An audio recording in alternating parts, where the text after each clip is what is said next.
Hey there, Layla. Got a minute to spare? I've got some thrilling news that I can't wait to share with you. Good afternoon. Sure, I can talk for a while. What's going on?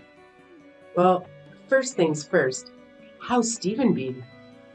My son's been treating you well, I trust? He's a little silly sometimes, but he's got a heart of gold. And of course, I hope you're doing well yourself. You're a very smart, strong young lady, and I would hate to see anything happen to you. No worries on that front. Stephen and I are just as we've always been.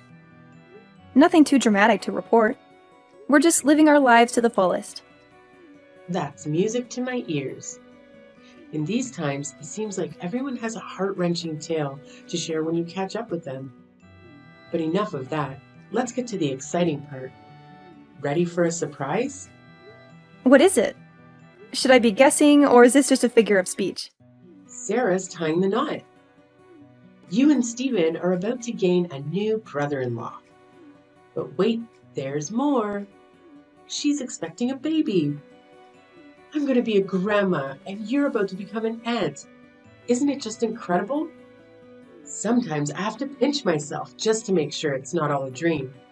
Wow, that is quite the news! I hope the wedding isn't too rushed for her sake. An unexpected baby is quite the life changer. Hopefully they can get married soon enough so they don't have to worry about any societal stigma. Yes, it's somewhat of a whirlwind wedding, as we used to say in my day. But what truly matters is this joyous new chapter unfolding for our family. Whirlwind wedding? Is that something I should be worried about? It sounds rather ominous. Oh no, it's just an old saying.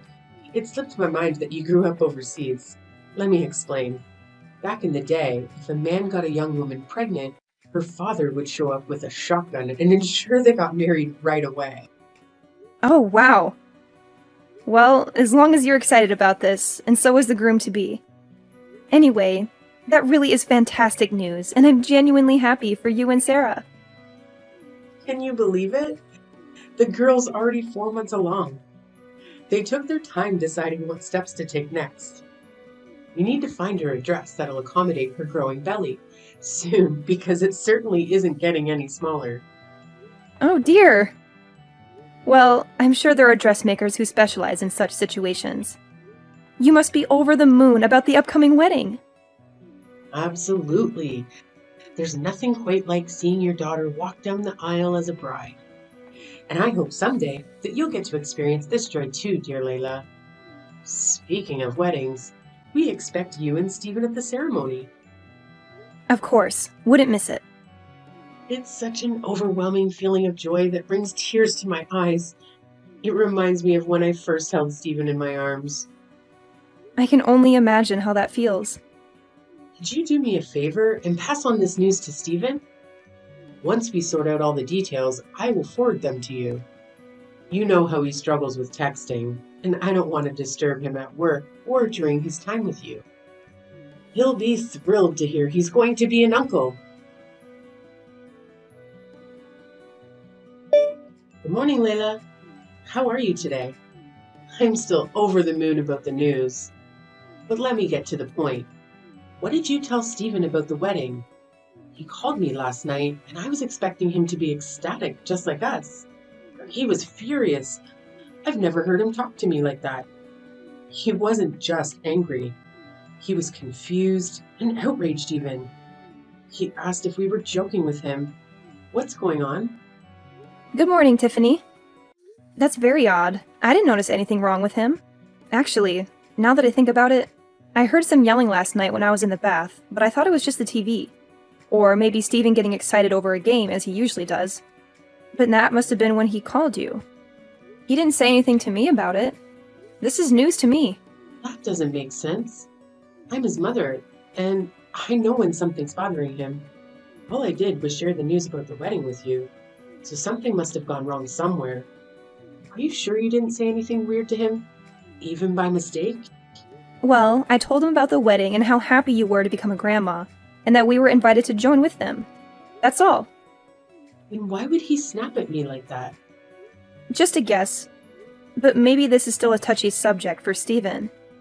Touchy subject. What do you mean? All I did was tell him that Sarah's pregnant. You should be happy for her. What's so upsetting about that? Tiffany, I was hoping we could avoid this conversation, but it seems inevitable now. You haven't forgotten about the accident 2 years ago, have you? The one where we lost our baby? How could I ever forget such a horrible thing? But it's in the past now, and you both need to move on from it, especially if that's what caused Steven's reaction. You make it sound so easy when it was a very traumatic experience for both of us. Traumatic? Isn't that a bit strong? Not when I have to relive that nightmare almost every day. Remember, I was as far along in my pregnancy as Sarah is now when you hit me with your car. It's not easy for us to just forget something like that, even though we've tried therapy and support groups. While I've always been better at hiding my feelings than Steven, I don't blame him for having a hard time with this news. And for the last time, it was an accident. The car's brakes failed. It wasn't my fault. Look, whether or not it was your fault isn't the point here. It's not like you meant to hurt me or our baby. And what do you want from me? It wasn't easy for me either. The guilt nearly killed me. Tiffany, I don't care what you do with your life. You can drive a cab or race a car for all I care. You have no idea what it feels like to lose a baby inside you. It wasn't like I had an abortion or something. The baby was alive and kicking. Oh, please. We all suffered a loss that day. Don't you think I loved that car? It was part of our family for so long, and then I had to scrap it because it was total. How can you compare your car to my miscarriage? Your car was just a thing. My baby was alive. Yeah, you said that before. After I paid for everything, the damages, the hospital bills, the therapy sessions, I've taken all the blame for that awful accident. Can't you just let it go? Money can't fix everything, Tiffany. You left me broken, Tiffany, in more ways than one. And now, even if Steven and I wanted to move on, we can't. You know I can never have another baby. Okay. I get what you might be upset about Sarah's wedding, but I really thought it would make you happy. Can't you be happy for her? Can't you look on the bright side? And Steven, he never had a baby inside him, and he didn't lose his ability to have kids. If he's so unhappy, why doesn't he just find someone else who can give him a child? He's a man after all. That's the most insensitive thing you've ever said to me. And that's saying something. This is why he yelled at you on the phone. All right, enough of this depressing talk. I'll send you the wedding details soon. And you better be there, both of you. You need some fun and joy in your life after all this misery. Trust me. Grab a pen and paper, Layla. I have some exciting news for you. Sarah and Joshua have finally set a date for their wedding. Hello, Tiffany. I hope you're doing well. Did you find a nice venue for the ceremony? Yes, thanks to you, my dear. Remember the hotel downtown where you had your reception? The one with all the Art Deco paintings and sculptures from the 1920s? Well, they had an opening, and it's very affordable. And I know a lot of people there from when we planned your wedding, so it's perfect. Oh, I see. That will bring back some memories for Steven and me. Isn't it wonderful? Anyway, this is going to be a small wedding, so we're sending out fewer invitations. Which is fine by me. Wedding invitations can be so expensive. And it's still so much fun to plan a wedding, even a small one. It's one of the best parts of being a mother, don't you think? I suppose it is. So, when is the wedding? It's going to be the first Sunday of next month. Mark your calendar and don't forget. What's wrong? You don't have any work that day, do you? You know we talked about this a few weeks ago, but it seems like you're being very insensitive right now. What? What are you talking about? Oh, come on, not this again. How does this have anything to do with that accident that I've apologized for a million times? You're being ridiculous, dear. Just tell me what it is. You think I'm being ridiculous? Really? You're the one who keeps making it harder for us to move on. That day you picked because it was cheap and convenient. That's the day my world fell apart 2 years ago when you hit me with your car. Oh, is that all? It's just a date, dear. Don't you think it's time to make some new memories on this day? It's not that simple, Tiffany. You can't just erase what happened.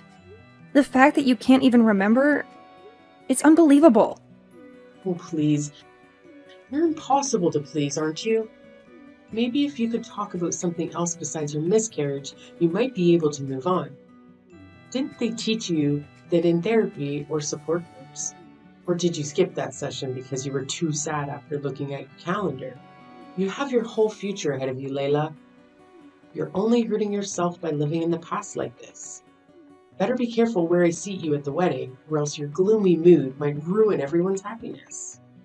Living in the past? If our baby had survived, they would still be a toddler today. How can you expect me to forget that? I'm starting to wonder if that accident damaged your brain too. I had a great aunt who had a lobotomy, and she was just as stuck in the past as you are now. Move on for your own sake. Every word you say hurts me more than the last. Great, now I'm responsible for your misery too? That's really unfair of you. You're the one who's at fault here. Moving on means finding peace. And that's why I've tried not to fight with you. Even when you ignore my pain or insult me, I still try to be civil with you. The last thing Steven or I need is more conflict over something that was an accident. So there you have it. I'm full of grief and anger, but I choose to treat you kindly, even if I don't feel any warmth towards you. Well, aren't you a saint or something? Probably wanted me to praise you, but all I feel is a headache coming on. Anyway, let's drop this depressing talk or your sadness will rub off on me. I want both of you at the wedding, no matter how you feel about the date. And do me a favor, don't wear a black dress. It's a wedding, not a funeral. Howdy, Layla. I'm not catching you at a bad time, am I? Hi, Tiffany. And no, it's a perfectly fine time to talk as any. What a pleasant surprise. I was worried you might be tied up with work or something. Not exactly. I mean, I'm working from home, but it's not super high priority at stuff at the moment. Oh, good. I'm glad you're free. That's one less thing I have to worry about. Is everything okay? Well, Sarah and Joshua just moved into a house. Perfect to raise the baby in. And of course, it wasn't cheap. That's why I'd really like for them to have a nice wedding gift that's going to help them along the way, you know?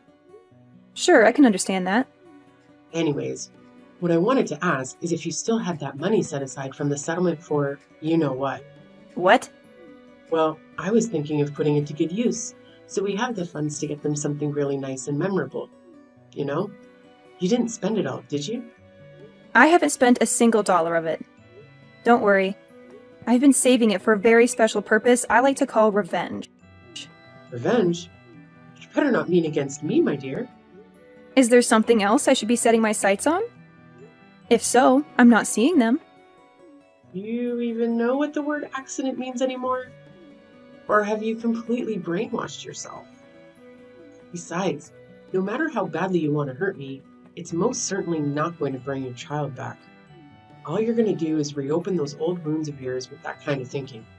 You say that despite doing everything you can to stop me from being able to heal properly. That's why I need to get back at you. Not to make myself feel good, but to allow Steven and I as people and as a couple to move on with our lives. As a couple? Please don't tell me you've roped my little Steven into all this too. My daughter-in-law betraying me is one thing, but to think that you've turned my son against me? I didn't turn him against you. You turned yourself against him with your horrible mindset, words, and actions. I'm the wounded one. But you've hurt him badly too. That man has been grieving with the worst kind of pain and loss imaginable. And you act like he should just grow some thicker skin about it. I don't want to hear how you feel as a mother when you took away my chance to be a mother of my own and his chance to be a father. So, I've paid the settlement. I paid your bills. I've begged time and time again for your forgiveness. How is this not over yet? I've been able to move on from things just fine somehow, while you two seem to relish being emotional black holes. You haven't moved on because you never cared to begin with. You were more upset about your car than you were about the baby, after all. I want you to look deep inside yourself at whatever shriveled up excuse of a heart you have inside your chest, if any, and really think for a second. Do you honestly believe that to me, as the years would be enough time to erase the pain caused by losing a child? Whatever happened to the old saying, time heals all wounds? I figured you would pull out something weak like that. You've already made up your mind, haven't you? As long as you've paid us off, your hands were free of any blood. That's what you think, isn't it? Well, newsflash, Lady Macbeth. You might as well have just wiped your hands with a fat stack of cash and tried to hand it off to us. So no, I don't want to wipe my tears with your blood money. And I didn't even want to use it at all, unless it was to get revenge on you. Why do you insist on going on and on about revenge? Enough posturing. If you want to run me over yourself to set things straight, then just do it already. Don't worry. I've got bigger plans than just making you live through my pain. Besides, I don't want to pay your hospital bills. And I need you to be able to walk away in shame when this is all over. All right, then spill it. What's your big plan, Mastermind? No can do. I've been planning this for quite some time, and I need you to be surprised when it happens. For now, feel free to go about your life knowing that soon everything I want will come to pass. Good evening, Tiffany. What a lovely wedding, don't you think? Sarah looked stunning, and you looked so proud and happy. I could see your smile from across the room. Layla, thank you for coming to the wedding with Stephen. I have to admit, I wasn't sure if you'd show up. I wouldn't miss it for the world. This was a big day for Sarah. Her dress was gorgeous. You couldn't even tell she was pregnant, especially with that beautiful veil. Oh, I know, I picked it out myself. And I have to say, I have a good eye for these things. Now that we've exchanged compliments, can we get to the point? Point? I'm not here to chat about the wedding. There's only one reason why I'm here. To tell you that your time is up. This is the last time you'll ever hear from me in any way. I thought about confronting you at the reception, but this is easier. Sarah shouldn't have to suffer because of you. Is that so? How considerate of you. Believe me, it's for her sake, not yours. She deserves a happy life, unlike us. Besides, you told me not to bring up the accident at the wedding, remember? I'm just following your orders. Have you been careful lately? Watching your back? No. Why would I? Well, I don't know it would have mattered anyway. Ever since I woke up in that hospital bed, I've been planning my revenge in silence while perfecting my strategy to destroy you. You've been plotting against me all this time? Obsessively? Obsessively, indeed. Right after I got admitted to the hospital, I asked Stephen to hire a private investigator for us. What? Why would you need a detective? Wait and see. The important thing is that with the money you gave us, we were able to hire the best one in the business. He worked non-stop until a few days ago, and his 2 years of hard work paid off. Right now, I'm holding a report with his findings. Well then, what dirt did he dig up on me? Just a detailed analysis of your daily activities over the past 2 years, Tiffany. Nothing too surprising for you. My daily activities? What? You used my money to hire someone to spy on me? To stalk me? Indeed. It's amazing how many weaknesses can be found in someone's ordinary daily routines. How well do you know your own habits over these past few years anyway? Reading through this was quite shocking for me. But for you, it must be normal by now. This is some kind of prank, right?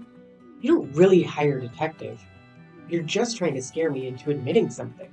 Well, it's not working, Layla. Nice try. Sorry to burst your bubble, but this is no prank. As much as I would love to trick you into giving me what I want, my approach had to be thorough and foolproof. Yeah, right. By the way, your husband quit his job last year, didn't he? We haven't talked much about your life lately, but that detail caught my eye in the report. Well, you could have easily found that out from Stephen or Sarah. But yes, as a matter of fact, he did. He's got a new job at the History Museum across town that's treating him much better now. I'll have you know, most people can't find better work at his age. I thought as much.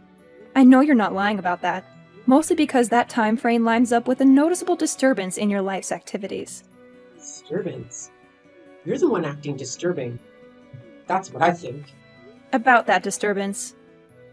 I guess the best way to put it is that you're living more than just one life for yourself, aren't you, Tiffany? I have no idea what you're talking about. This means nothing at all to me.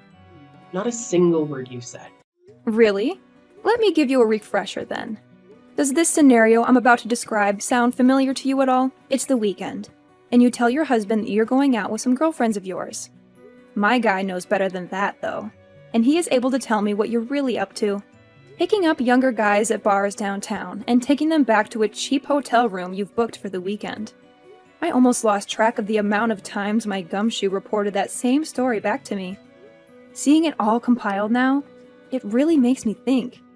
Just what kind of woman are you, Tiffany? I have no idea what you're talking about. You don't know half of what you're saying either. So you do your best to shut it if you know what's good for you. You're just saying a whole lot of nonsense you have no way of proving. Oh, you can rest easy on that front. The detective supplemented all of these with write-ups of your dirty deeds with equally dirty photos. Photos? You know, I always thought a woman of your age would know better than to do something this rash and thoughtless. Or that you'd at least be smart enough to cover your tracks.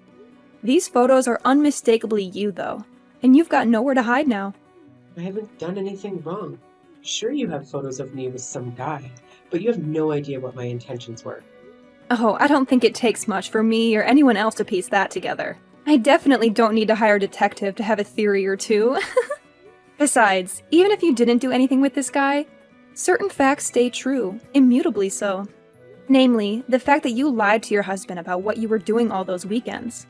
Now, if you didn't think you were doing anything wrong, I have to ask, what were you thinking? Maybe I just didn't want him to worry about me while I went out for drinks, okay? Maybe. Maybe you didn't want him to know that you were fooling around with other guys, and much, much more. Are you any good at poker, Tiffany? My eyes and ears out in the city told me that you like to spend your husband's hard-earned money on poker at every bar in town. It would probably be pretty bad for your image if your husband, Sarah, or any of the lovely people at this wedding found out you had this side to you, huh? Shut up. So what? You've got photos, huh? You'll never catch me in the act. So your findings are as good as trash. True, you're a slippery one, I admit. A lesser detective wouldn't have even caught a whiff of this. You gave me enough money to destroy you, though. The truth is, whether or not I catch you red-handed, once the information gets out there, you're going to be in the hot seat regardless. The dirt I have on you doesn't just muddy your reputation, it completely spoils it. I'm warning you. If you don't stop this, I'll block your number. I mean, go for it, I guess. That's not really going to stop me from sending all this to your husband, though. You wouldn't dare. He doesn't need to know a damn thing about any of this. This is just between you and me, isn't it? Like you said, no one else needs to get hurt. Really? I was sort of thinking he had a right to know that his wife is not only unfaithful to him, but routinely lies to him about that and her habit of throwing his money away.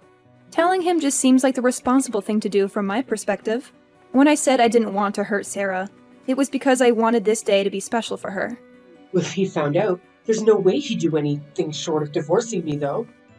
That's a good point. You and I both know there's nothing he hates more than a liar and a backstabber. Just imagine how he'll feel when he finds out how long this has been going on. I know you're a gambling woman, but I wouldn't bet on the odds of him staying with you if I were you. How would I be able to live without him? That's impossible. You can't do this to me. Yeah, without your husband's money, you're flat out broke, aren't you? I would offer to give you the money you used to settle with us back, but wouldn't you know it?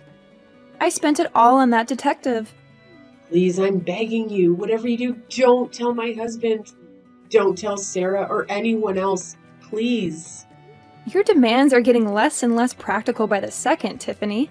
How am I supposed to just keep your secrets for you, Stephen and I already know, so what's the harm in letting your daughter in on the fun too? They're all going to figure it out sooner or later. You're wrong. They don't have to know a thing. Not as long as you can stop it, right? Wrong. I don't care about protecting you. Not after what you've done. You haven't protected us after all. Rather, you've tried to throw us into the deep end and watch us flounder time and time again.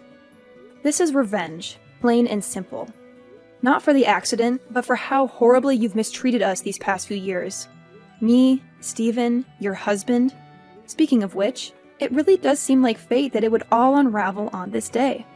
Unlike you, your husband is well aware of the importance of this day, seeing as he calls us regularly to check in and support us emotionally. He's coming by today to observe the life of the baby we never had as a family. You wouldn't know much about grief, though, unless it was about your car, I guess. He's coming to you? Yeah? Do you have a problem with that? It's already so late in the evening, you know. And besides, if he's going somewhere, I thought he would tell me about it. Right. Because you're always so truthful with him about what you get up to when the sun goes down. Well, why not hitch a ride with him in that case? Maybe he'll even let you get behind the wheel. It might be a tough sell for him, though, because he remembers everything about what you did on that horrible, tragic day. If you do, you won't tell him, right? You wouldn't do something like that if I came, right? He just told me he's getting ready to come, so he'd better make up your mind quickly. All right, I'm coming, I swear. Please, whatever you do, just don't tell him. I'm begging you. Tiffany made it to the house that evening, but her husband took the wheel without offering to let her drive at all. In fact, when Stephen's father arrived at the house, he did as he always did on this day and prayed silently with us. Not that she knew anything about it, but the grief had struck her husband just as intensely as it had us. He came to us right after the accident, and he's been coming over ever since, partly to help us, but also to settle his own sorrow. I think my father-in-law knew of his wife's heartlessness when it came to the tragedy, and so he held on to twice as much pain and guilt in return for being as excited as we were to being parents. He was thrilled to become a grandfather, and he'd put so much thought into how best to support us in raising the child. And so, my aspiration of revenge, though rooted in my desire to see Tiffany crumble, came to fruition in getting justice for my father-in-law. He deserved better than Tiffany's lies. When he learned the truth, he said nothing. He drove home with her in silence and divorced her the next day. He's a man of few but powerful words. I can't imagine his anger and disgust. He called me a few days ago to say the divorce was done, and Tiffany was living in a dump near her poker clubs. We gave him and his lawyers all the evidence we had. She didn't even fight back. Now he, Stephen, and I are free of her dark shadow.